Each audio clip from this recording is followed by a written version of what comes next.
khalaqal insana min tin. Allah jadikan manusia dari tanah.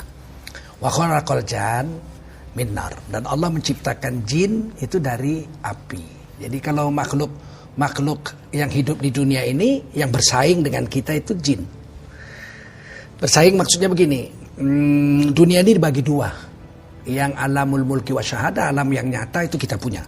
Kita khalifahnya. Sedangkan alamul ghaib wal mukasyafah, alam yang tidak kelihatan, itu bagiannya jin. Kita sama-sama numpang di sini, di dunia ini.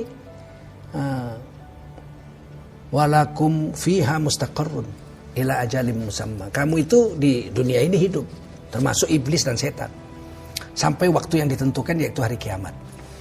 Oleh karena itu, kalau soal tua mereka lebih duluan jin diciptakan di dunia ini daripada kita manusia. Jadi, tapi kita khalifah.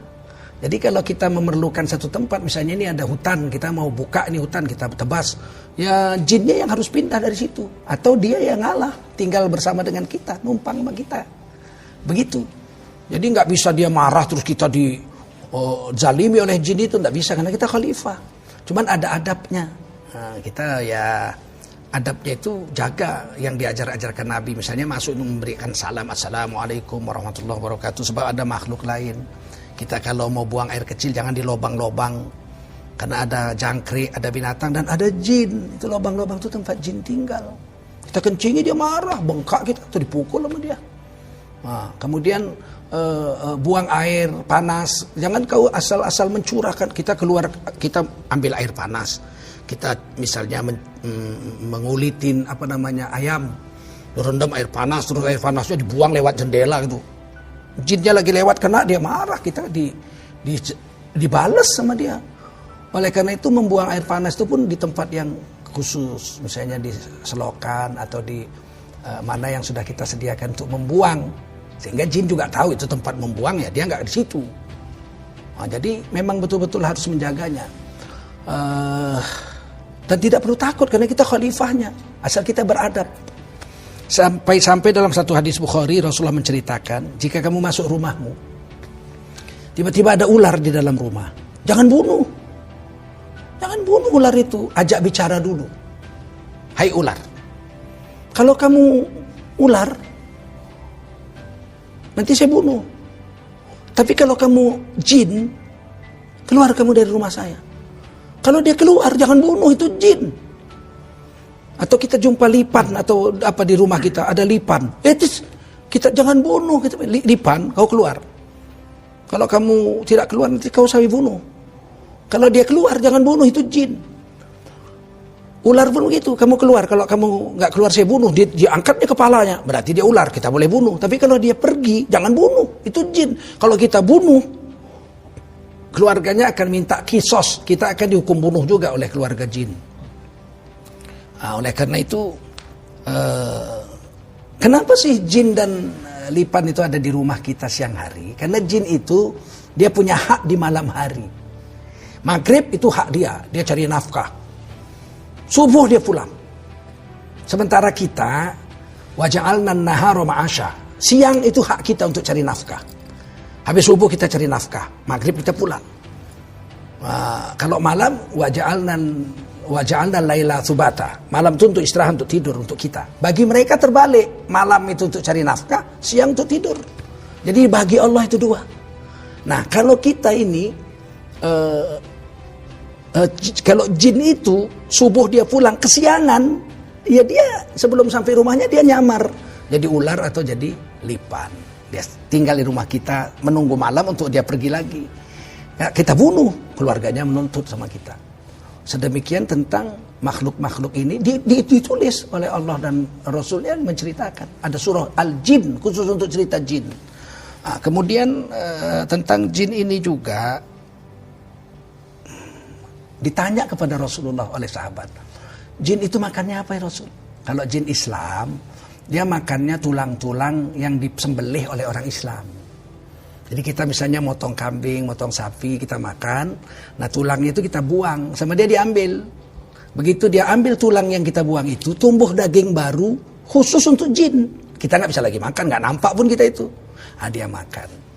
Jadi selama ini kata Nabi, kamu makan apa ya? Kami makan tulang-tulang yang dibuang orang, manusia, kemudian kami makan. Mulai hari ini kamu hanya boleh memakan tulang-tulang yang dibuang oleh orang Islam, yang disembelih oleh orang Islam.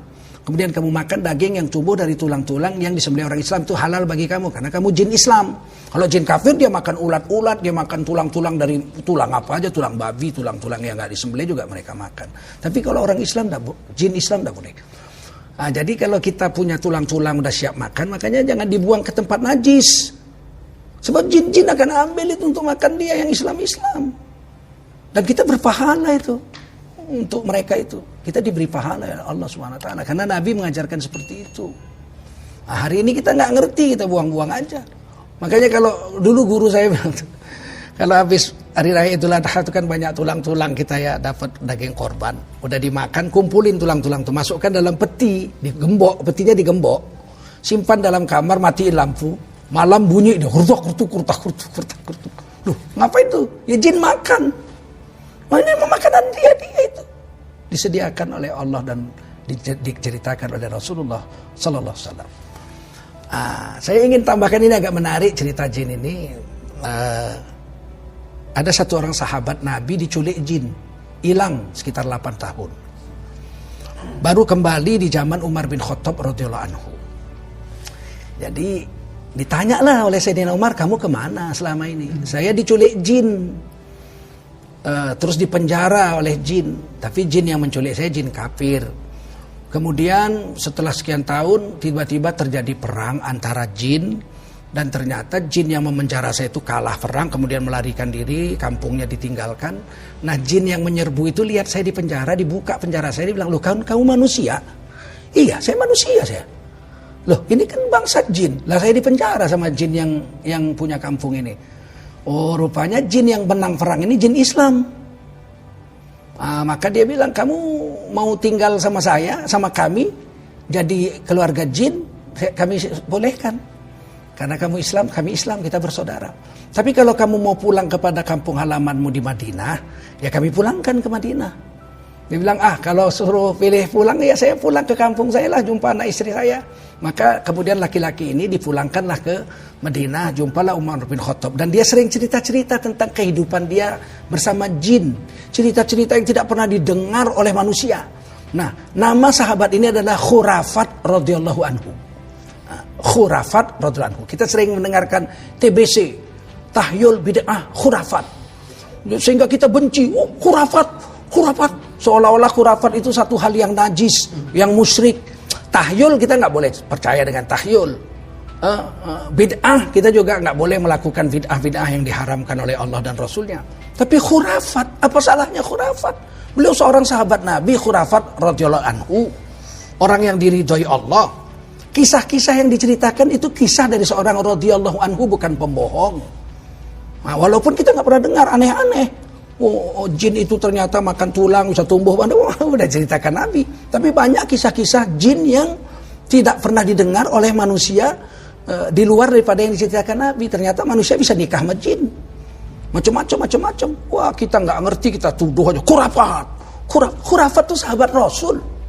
Ya, Khurafat radhiyallahu anhu. Hidup di Madinah zaman Umar bin Khattab, kemudian beberapa tahun kemudian baru beliau wafat.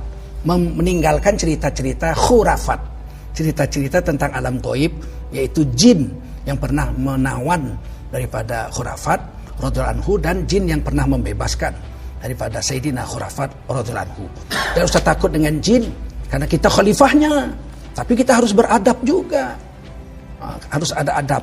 Walaupun saya ini seorang pemimpin, seorang presiden, semua orang segan dan takut dengan saya. Iya, tapi saya punya adab. Ngomong sama orang tua beda, ngomong sama tokoh agama beda, bicara kepada masyarakat beda. Ada jalur-jalur adab yang mesti saya pedomani sebagai seorang presiden sekalipun. Begitu juga kita di dunia, kita khalifah. Tapi terhadap jin ada adab-adab yang kita harus jaga, sehingga kita tidak melanggar hak-hak mereka. Terakhir saya ceritakan, Nabi ketiduran di malam hari sedang musafir di sebuah lembah. Sayyidina Bilal selalu jaga untuk waktu sholat subuh. Sayyidina Bilal sholat sunat. Karena zaman itu kalau tidur harus dionta masing-masing. Ontanya itu harus dijaga, kalau dilepas hilang. Onta itu biarpun 10 tahun ikut kita, dia tetap kalau dilepas hilang. Maka tiba-tiba kesiangan, bangun-bangun sudah matahari sudah terbit. Rasulullah bilang, Bilal, apa ini? Kamu suruh jaga kok. Waduh, ya Rasul, saya ditidurkan Allah juga. Sama dengan yang lain, jadi nggak sengaja saya ketiduran. Maka Nabi katakan, ayo kita tinggalkan lembah ini. Mau sholat juga haram, karena matahari sedang terbit, nggak boleh sholat. Karena di lembah ini banyak setan, kata Nabi, banyak jin, kita tinggalkan. Setelah matahari terbit sempurna, baru Nabi udah keluar dari lembah itu, turun, wudhu, sholat, subuh berjemaah, di waktu duha. Ini yang disebut sholat qadha. Falamma qadha shalah, setelah Nabi mengqadha sholat subuhnya yang ketiduran, ketinggalan karena tidur, di waktu duha, qala Rasulullah SAW, Rasulullah bersabda, man nasiya aw raqadha ankum anis shalah, falyusalliha idza dzakaraha, la kafarata lah. Fa innallaha yaqulu aqimis sholata li dzikri. Hadis Bukhari Muslim, siapa yang lupa sholat atau lalai daripada sholat, padahal Nabi ketiduran, bukan lupa, bukan lalai, tapi ini kalimatnya, siapa lupa atau ketidur atau lalai dari sholat, maka wajiblah dia mengganti sholat yang lupa dan lalai itu, dan tidak ada denda selain yang lupa lalai itu aja diganti, karena Allah berfirman, tegakkanlah sholat untuk mengingati aku. Kemudian Rasulullah katakan, ini tadi lembah yang tadi itu tempat jin banyak di situ, maka kita pergi. Nggak ada Nabi bilang, ini lembah banyak jin, ayo kita buru, tangkep, masukin botol. Nggak ada. Rasulullah beradab terhadap jin. Meskipun Rasulullah tuh khalifah, bisa nangkep jin, tapi nggak Nabi lakukan itu. Karena itu lembah itu, memang lembah tempat tinggal jin. Kita lewat, ya kita yang beradab, kita yang pergi. Jangan kita usir dia dari situ, apa urusannya? Memang kita mau tinggal situ. Kok kita tangkep, masukin botol? Kok, apa namanya, kata orang Jawa itu ngeratil gitu, apa namanya? Ngurus-ngurusin hal yang bukan urusannya dia. Rasulullah nggak mau gitu.